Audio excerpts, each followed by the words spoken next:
keeping things fresh.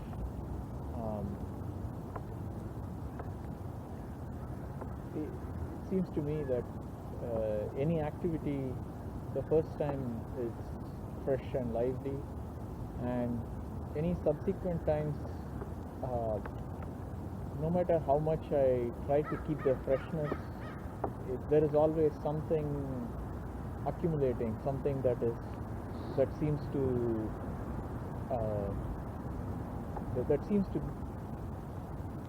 exist between me and the experience. Something is accumulating, it seems like. And I mean, even the qigong we did just a while back, for a long time I've been trying to recreate the freshness of the first time it was extremely lively, or maybe that's how I remember it. But it doesn't seem to quite. It seems like I'm starting to give up that I will ever be able to match that freshness. And is that inevitable without something deep changing? Because that's true for everything. This is just one example. Even when I moved to Portland, the places, and there was nothing associated with anything, and the places and the locations and the people seem very very different than now. The woods,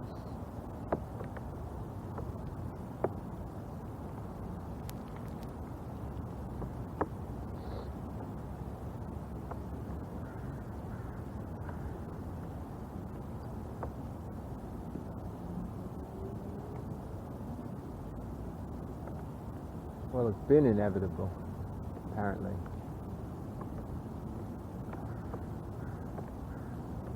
What's inevitable from this point on, we don't know. But certainly that's a common experience for a lot of people. So the first thing is, let's look at the idea of us or me keeping things fresh. So us or me can't keep things fresh. It's the us or me that, it's the me that makes things stale. Right? Because the me has accumulated memories of the past that they're bringing to bear, and thinking are significant, and thinking are part of now. So when we think it's me living my life, then all the memories are relevant and held, and cloud or dull the present experience. But when there's a shift,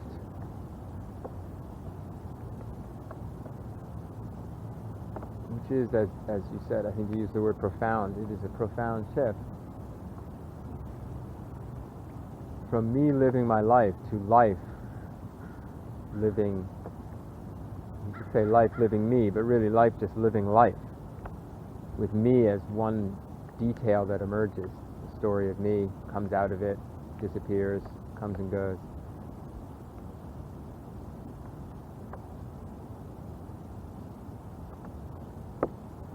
Then everything is inherently fresh. So what makes non-freshness is filtering experience through judgment and analysis, which is based on memory, right? Bringing memory to bear. So it's not that you have to wipe away your memories and not have memories. The arising of a memory is no problem. The arising, the disappearing of a memory. But the self, the tendency to cling to the story of the self is a kind of action of holding on to memories, of thinking memories are important and valid to fully experiencing life. Whereas actually they get in the way. So the self brings up memories on purpose to make now a continuation of the past and to make now a prelude to the future. And that's what dulls experience.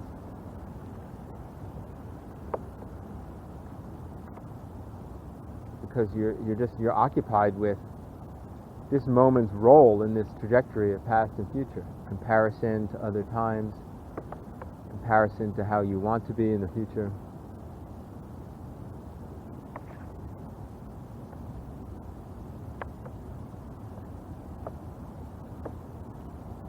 But if it's seen that memory is just something that arises and passes away, it has no relevance to enhancing anything,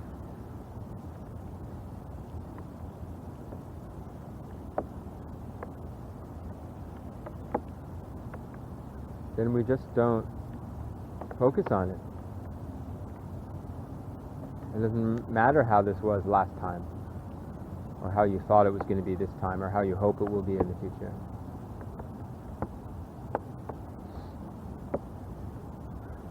You don't give that value. And so what's actually happening comes to the fore. That doesn't mean it comes according to how you were anticipating it. It's irrelevant how you were anticipating it. It just comes as it comes.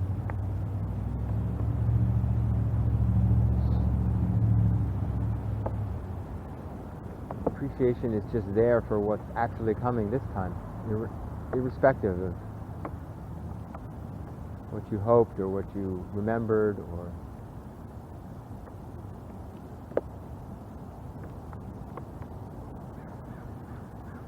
it's not a result of your figuring, it's not a result of your performing some action to make things fresh. All that actually dulls presence. It's just a complete surrendering of trying to manipulate it all, of trying to reach anything at all, of trying to remember how other things were at all. It's just irrelevant.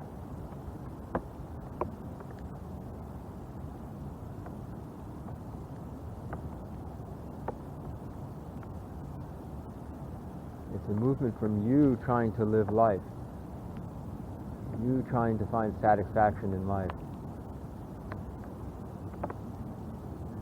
to you just dropping off, just letting go, letting life be exactly as it is.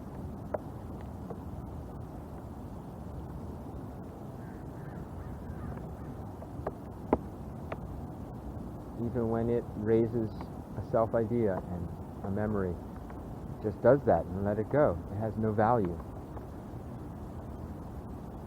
I mean, more than something else.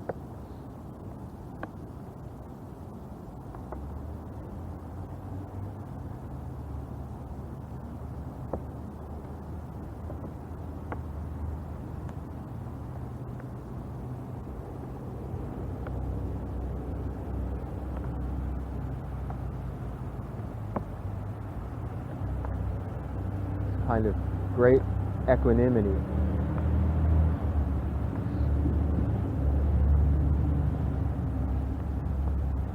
You don't value a particular experience you're hoping for, you don't value a particular memory,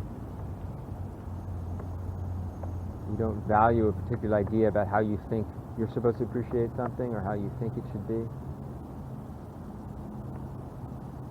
Every moment's presence,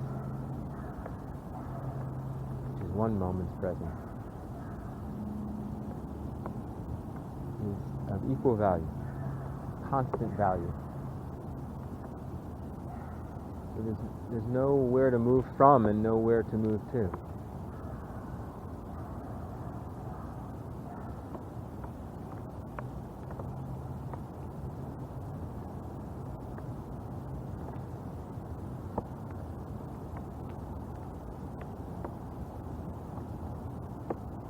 Just what's happening.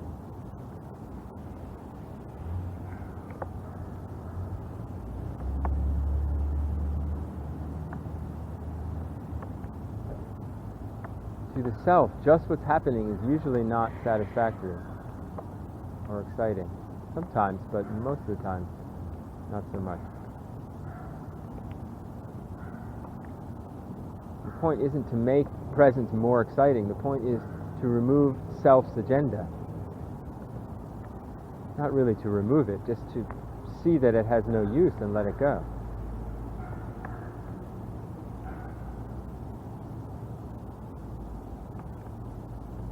It has some practical uses, but it doesn't have use for happiness.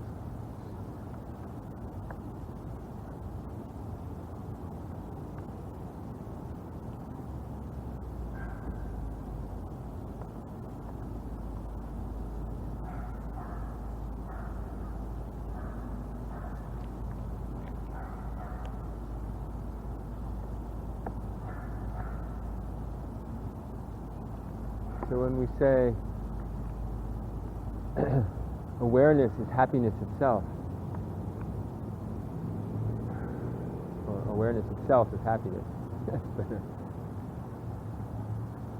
it doesn't mean it's happiness for the self. There's nothing really that's very happy for the self. There's temporary excitement for the self, but that quickly passes. So the self is inherently dissatisfying. That's the meaning of the Buddhist First Noble Truth. So life is discontent or suffering. It doesn't actually mean life. It's I don't know if it's a poor translation or just a poor wording, but it's not life that's dissatisfying. It's the life from the point of view of the self is dissatisfying. The self is just always going to be dissatisfied. So it's not that the self finds happiness in presence. It's that the self disappears in presence. Presence itself is happiness, but not for the self. The self is gone. If the self is back looking for its happiness, it's not going to find it. Right?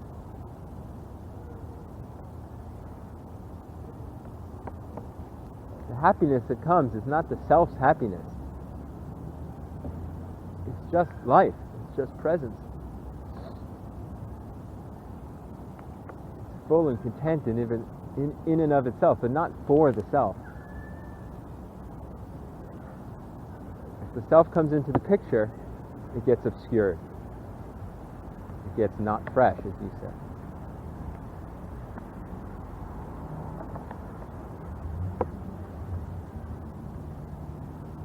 Although if the self comes into the picture and awareness is aware of the self being just what it is, just an arising of an idea, then it's not much of an obscuration. It's temporary, it's very light, arises and disappears. But if the tendency to focus on the self and hold the self and try to get the self satisfied is strong, then the obscuration of presence is strong.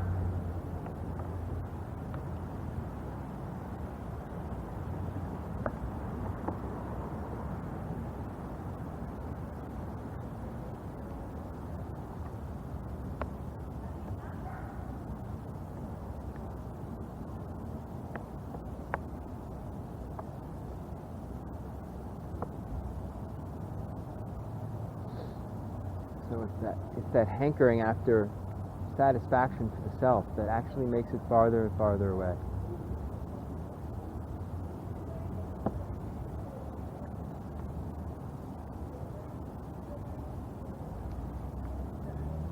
You have to see that the self can't be satisfied. Self is just an idea that arises and obscures the vibrancy of presence.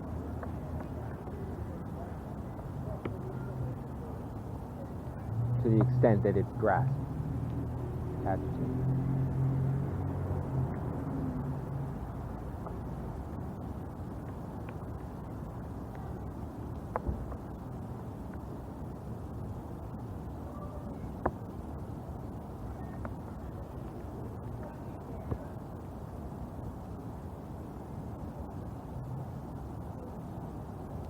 So you just notice in those times of frustration, of wanting to be fresher and not seeming to be able to, just notice an agenda has arisen. The agenda is what's obscuring freshness.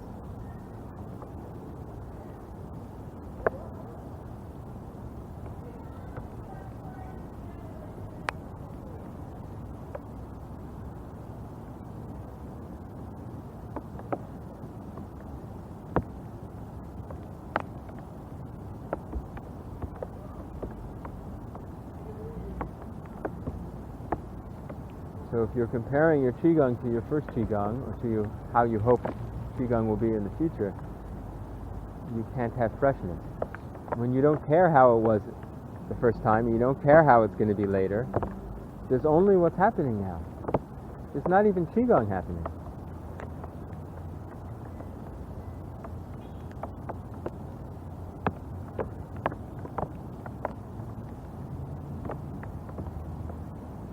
The less that you know what's going on, the more that it'll be fresh.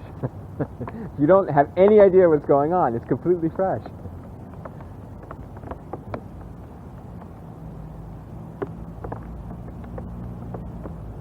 That moment, what is going on? That's very fresh. It's always like that, though. You have no idea what's going on, ever. Except we do have the idea. It's not accurate to what's going on, but we have the idea, and that's what obscures presence.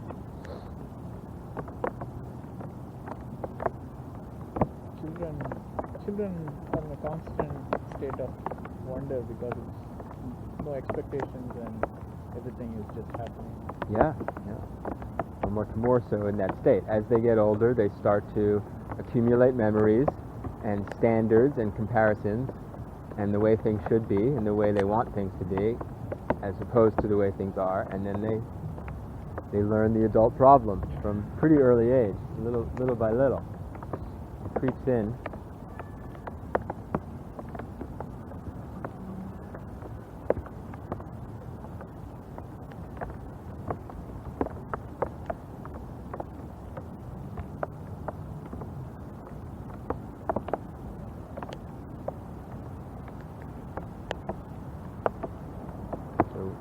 Young children, we can learn a lot from animals, dogs, same thing. They don't know what's going on, they're just doing it. It's always fresh. That's why it's so inspiring. You take a dog to the park each time, it's so exciting for them to chase the ball, because they're not thinking about, how was it last time I was chasing the ball? I mean, we assume they're not. It seems like they're not.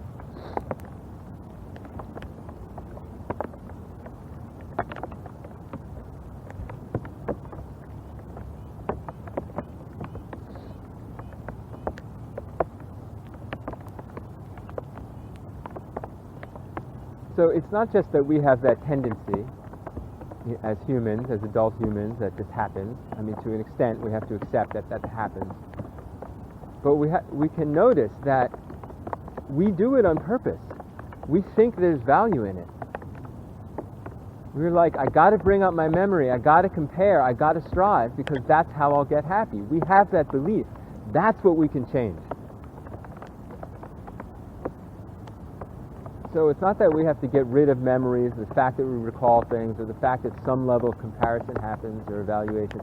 That's fine. But we have a belief that we should be doing that, and we do it on purpose, and sometimes to an extreme extent, because we believe that that's going to lead us to happiness. That's the essential illusion, the essential delusion we have to see through in spiritual practice. And that's what awakening is, seeing that that's not true. That's not how we get happiness. Through our self-will, through our manipulating of circumstances, through remembering the past and going for something in the future and trying to achieve success. It's not how it happens. Happiness happens when we release into just what is completely. So we have to have confidence, we have to see that, and we have to have confidence in it, and we have to let go of that tendency to seek value in comparison, evaluation, and striving.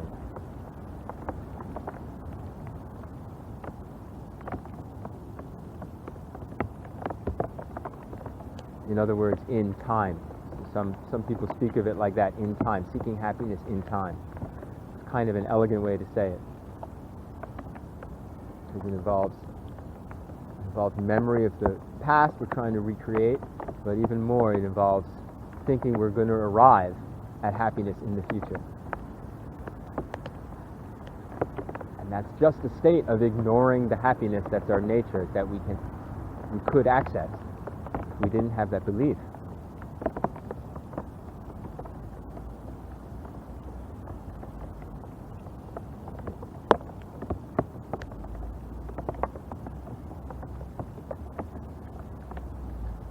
self is existing through time, and when the self wants to be happy, it's looking to do it through time, through endeavor and seeking in order to arrive at a future goal. That's the self. And that's not happiness, that's separation from happiness. You have to see that and just release that tendency.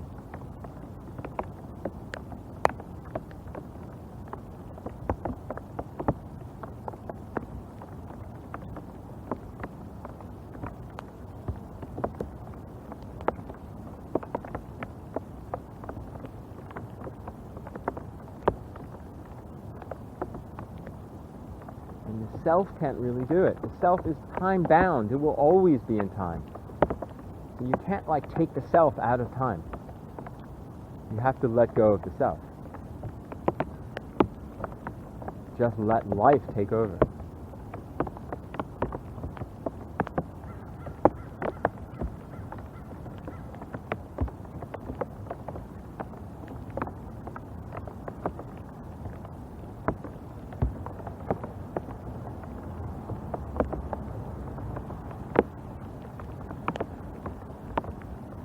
The fact that the self sometimes arises is not a problem to life. Life contains the self and contains no self. It arises, it disappears, it doesn't matter. The self doesn't obscure life. But the self is dissatisfaction and will color life as dissatisfaction for the time that it's held.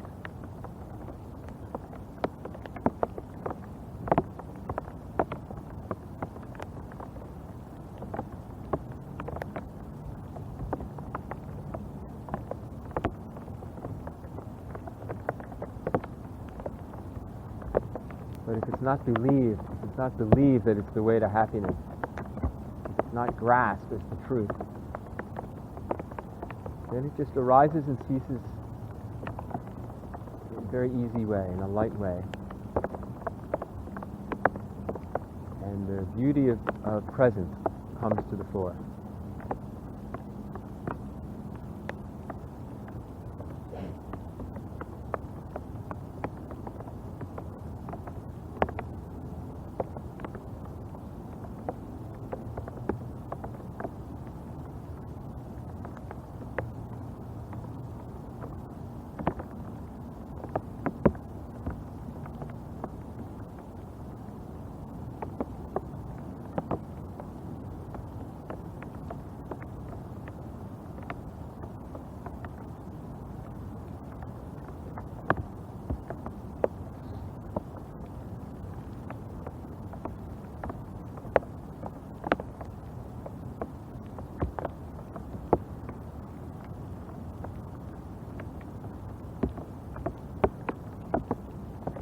To unpack the self.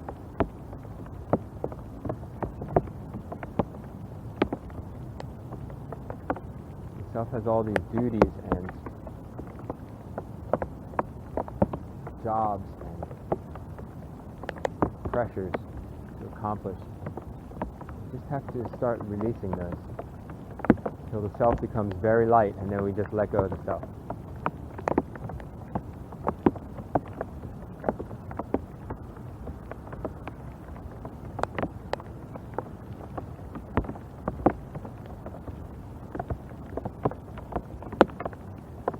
In other words, the less jobs the self has to do, the less we know what the self is, right?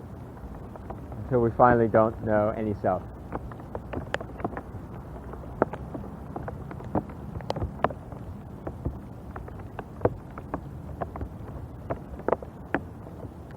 The camera looks cute now.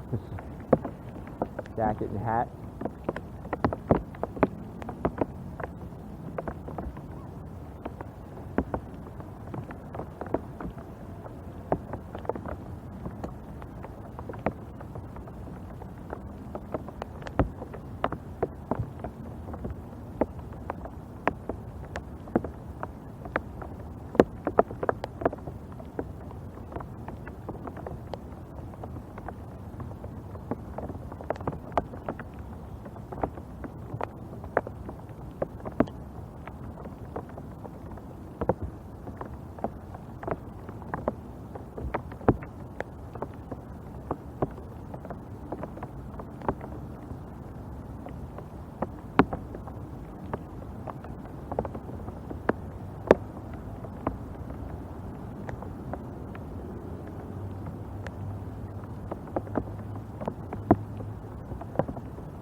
Just let presence be exactly what it is.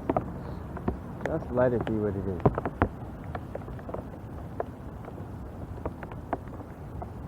Without striving, without expectation, without comparison.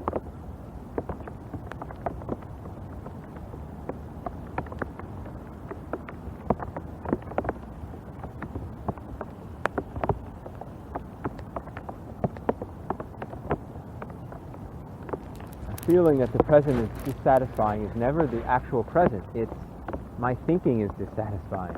My evaluation of what's going on now is dissatisfying.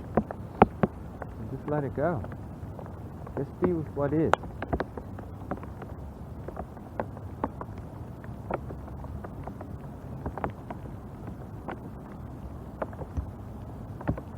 No commentary, no trying to get it somewhere else.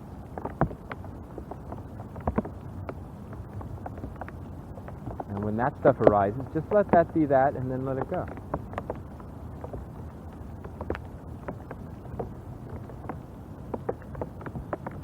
That world of thinking and working things out and striving and hoping in time, it's just a burden.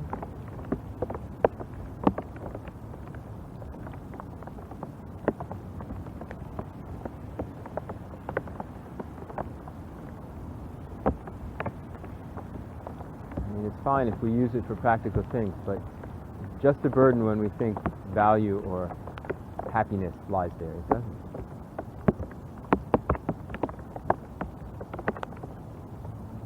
And it's such a small thing, that self-world. And when we really believe it, it seems so big, or it seems important and prominent, the self-goals and trajectory.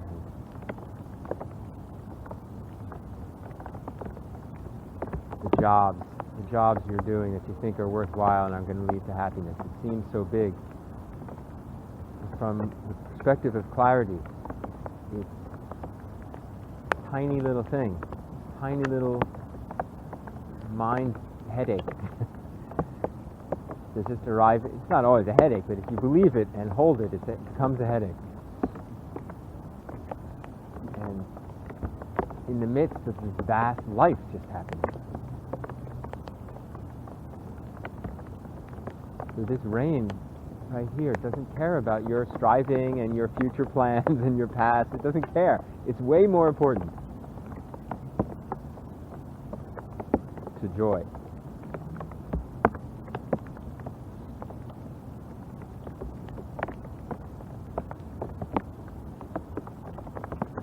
Just the sound of the rain.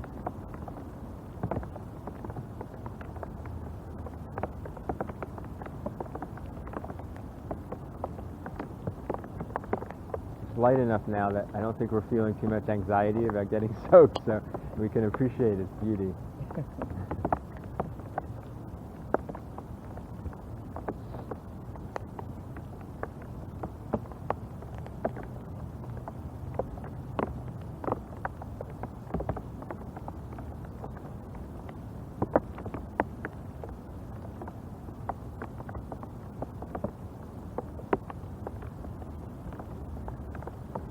Birds, just the trees standing there,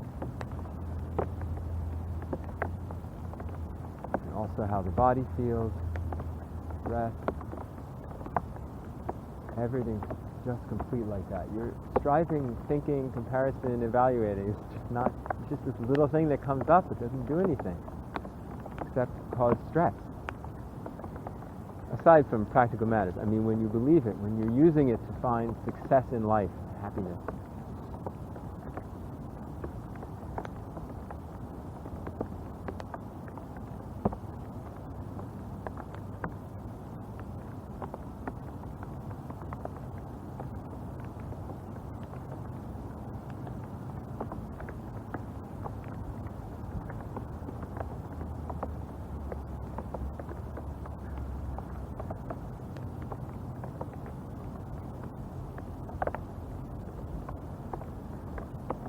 People involved in spiritual practice, their striving is,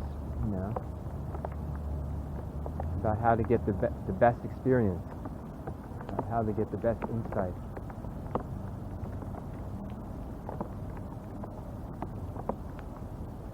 It's the same, just self spinning its web.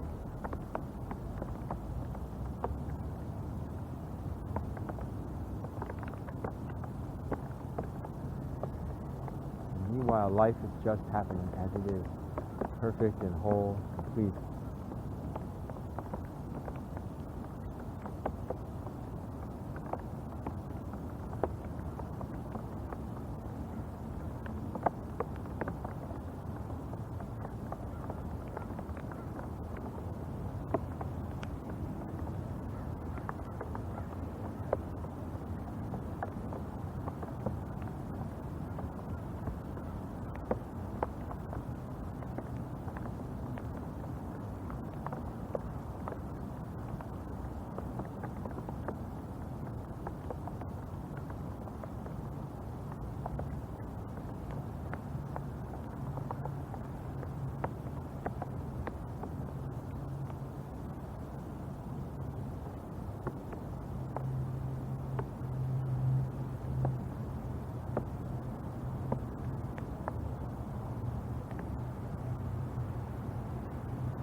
Can't bring the self to completeness.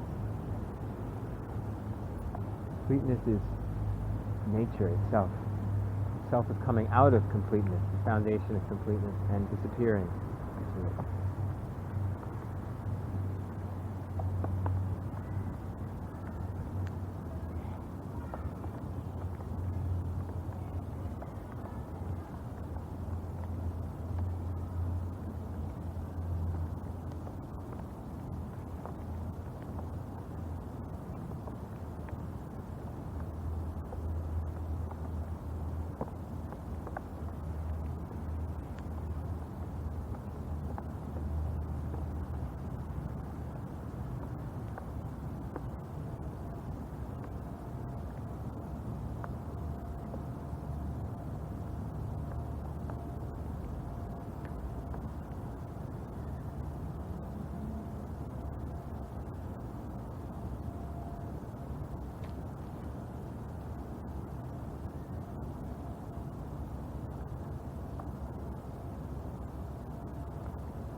Remember, the self isn't ever really there. It's just thoughts. Just thoughts occur.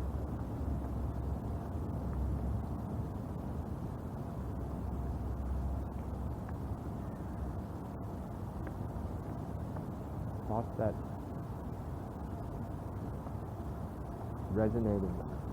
Thoughts that are tied into this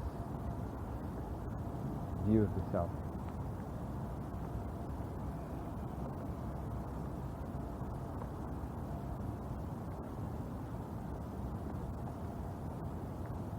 Just nature's happening.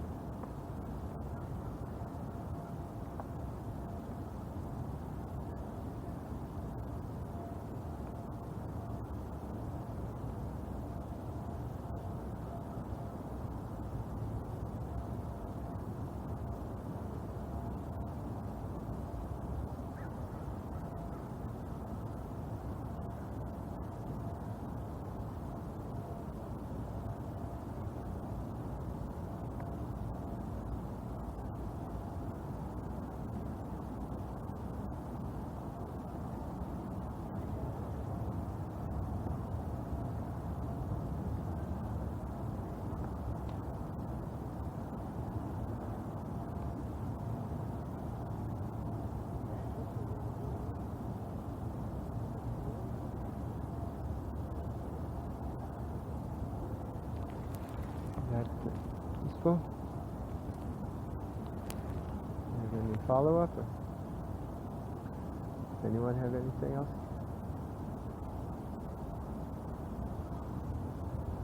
I'm also wondering about the projecting to the future aspect of it, because it seems like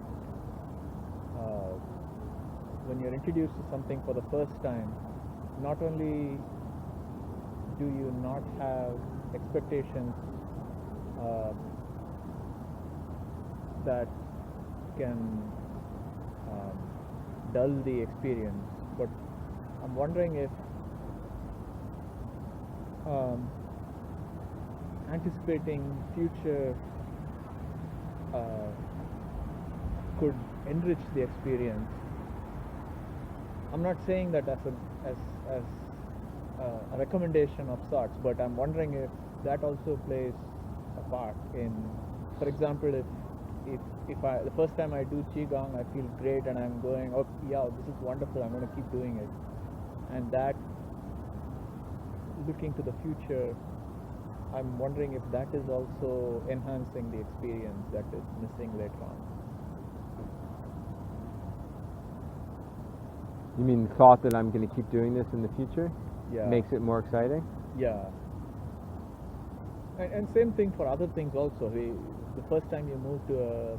That's not my experience. You have to look into your experience, but you might get excited about the idea, I'm going to do this in the future, but while you're thinking about that, you're appreciating the actual doing of it less.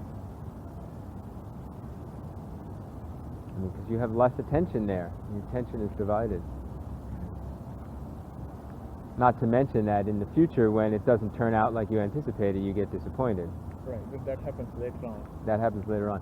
But yeah, even in the present, thinking about the future, you know, it can make excitement, but excitement is a game of the self, and it's not true satisfaction. It's anticipation.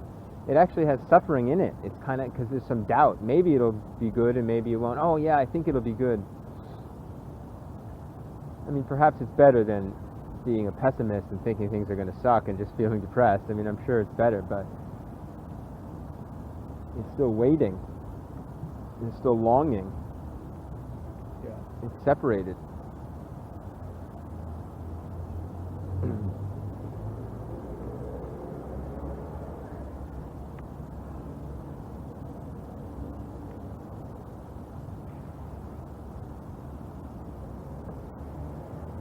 The self can't enrich anything. The self is what gets in, is what obscures presence being revealed in consciousness.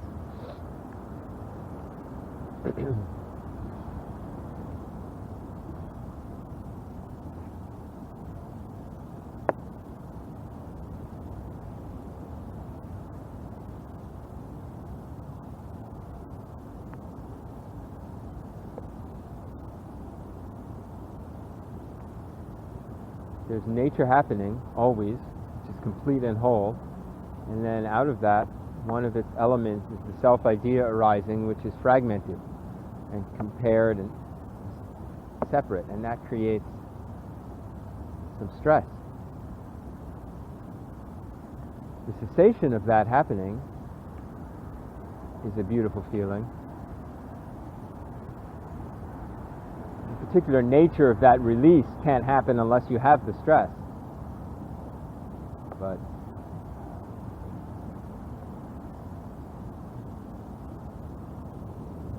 you go and create stress in order to have the release. It's not going to work.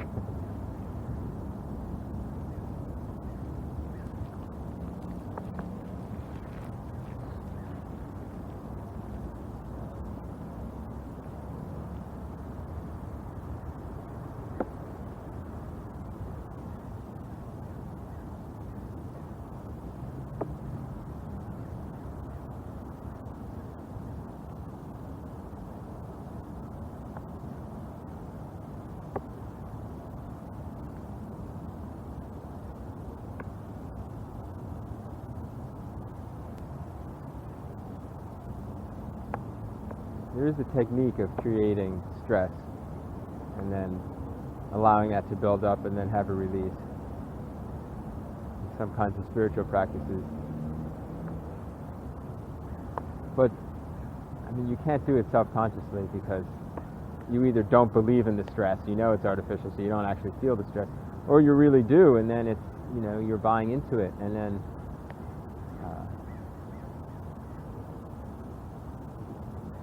you might just be reinforcing those beliefs and not have release. teacher is guiding it, then maybe that can work, but even if it works, it's just a temporary phenomena. And basically,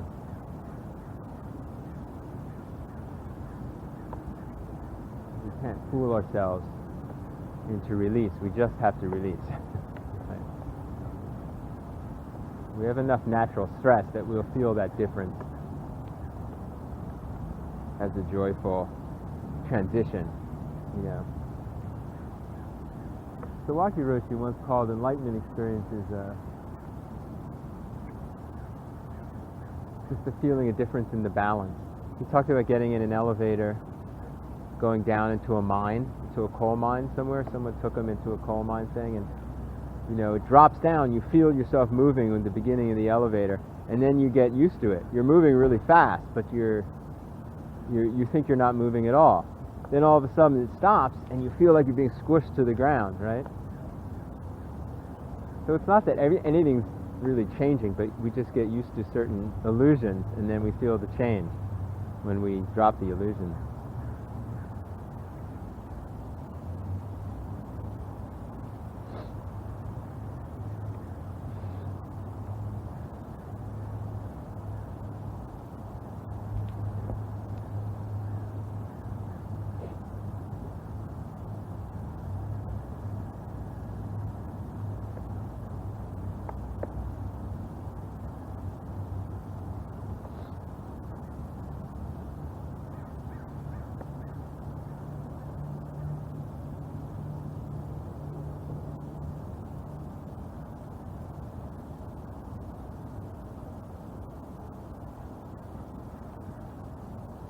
So in nature, as it's actually happening, it's always the first time.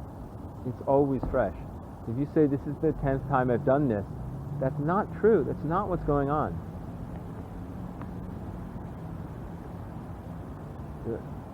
That makeup of sights and sounds and smells, and feelings, all your senses and your mind is always new and fresh. Always. The self-idea habit can just take certain patterns of it and say, this is the same as last time, and this is the 10th time of doing this, and come up with that idea. And then you're dissatisfied and compare and think about the future, and your attention is just divided into many fragments. Or you can realize, this is nature happening fresh for the first time, always. My idea that this is something I do regularly is just an idea. It's actually just arising nature as it is.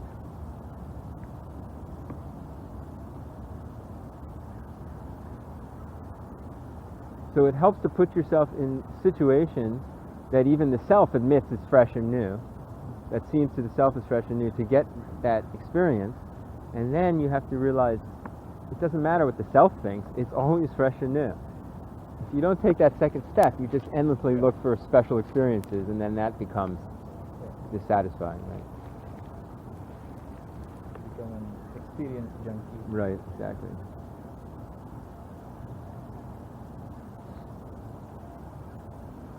Because you just get used to that. It's like, that becomes the new thing that the self makes into something it does all the time.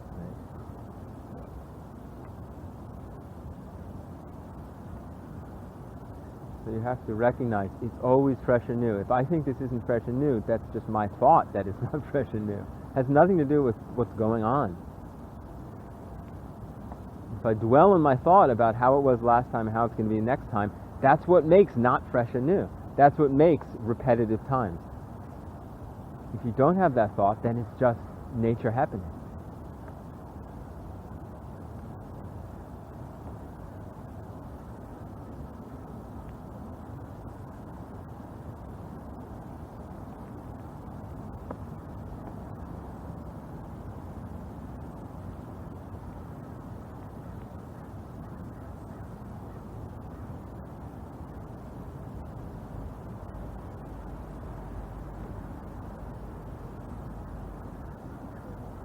The visual field is always changing somewhat, even if you're in the same place you're always in. It's always changing somewhat. And when we think we're in a totally new situation, the visual field might not be all that much different than it was It's just an idea. It's all just an idea. This is new and this is not new. We just have to let go of that.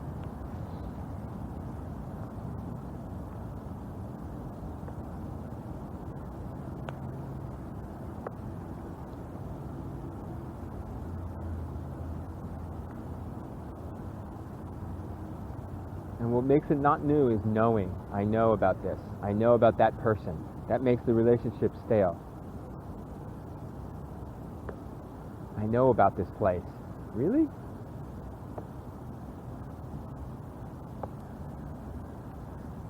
I know about this day of a week. Mondays are always like this. It's just an abstraction. It has nothing to do with what's actually happening.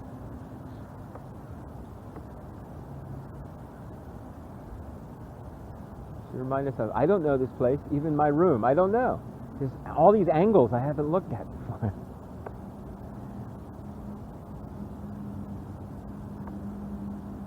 I don't know this place. I don't know this day. And I don't know this other person, even if I live with them. They just appeared right here in front of me as a miracle. And then eventually, I don't know who I am. I'm just appearing.